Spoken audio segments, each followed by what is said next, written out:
గురుగారు విష్ణుమూర్తి ఎన్నో అవతారాలలో అభివ్యక్తమయ్యాడు. అయినప్పటికీ కూడా దశావతారాలకి ఎందుకు అంత ప్రాధాన్యం?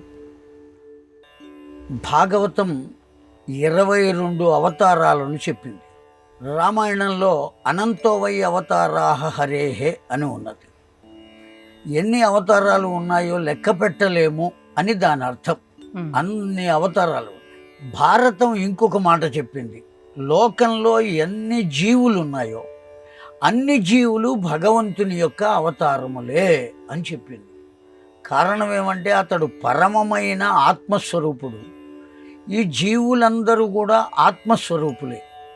ఈ శరీరమే నేను అనుకుని భ్రమలో ఉన్న ఆత్మస్వరూపులు జీవులు. వీళ్ళు ఆత్మస్వరూపులే, వాడు ఆత్మస్వరూపుడే. కనుక ఈ జీవులందరూ కూడా భగవంతుని యొక్క అవతారమే.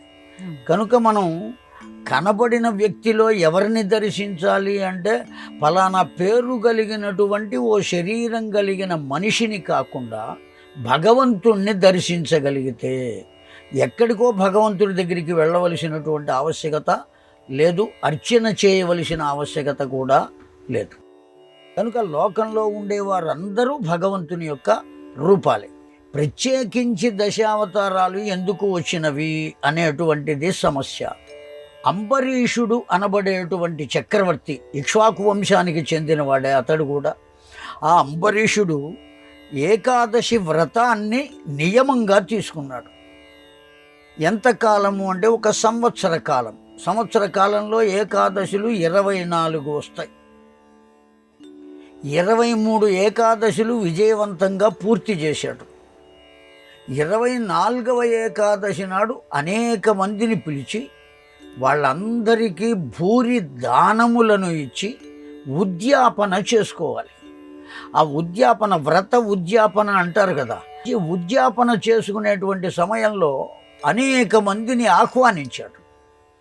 వారందరూ వచ్చారు, కూర్చున్నారు. వాళ్లకు అనేకములైనటువంటి దానములు ఇబ్బడి ముబ్బడిగా అందించాడు. ఆ సమయంలో దూర్వాసుల వారు అక్కడికి వచ్చారు.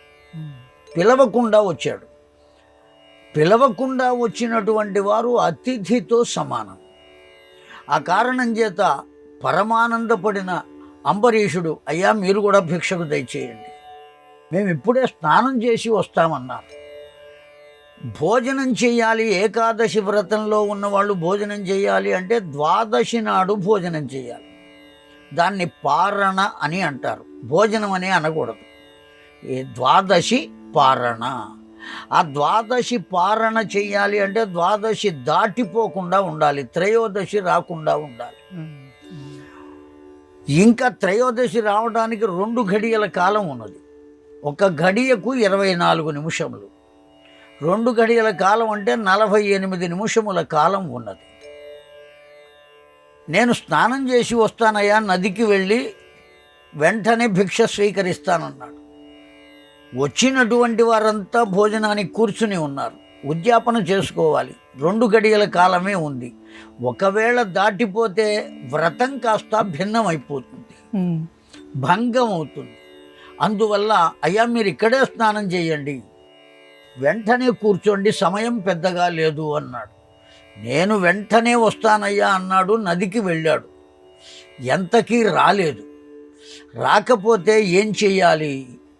తన భార్యను అడిగాడు సలహా. అడిగితే ఆవిడ ఒక మాట చెప్పింది, జలం పిబతు భుంక్తావై న భుంక్తవ్య. శాస్త్రం చెప్పిన మాట ఇది. మంచినీరు గనక త్రాగినట్లయితే భోజనం చేసినట్టు చెయ్యనట్టు 2 విధాలుగాను భావించవచ్చు. కనుక నీవు మంచినీరు త్రాగవయ్యా, భోజనం చేసినట్టు అవుతుంది, ద్వాదశి గడియలు వెళ్ళిపోకుండా.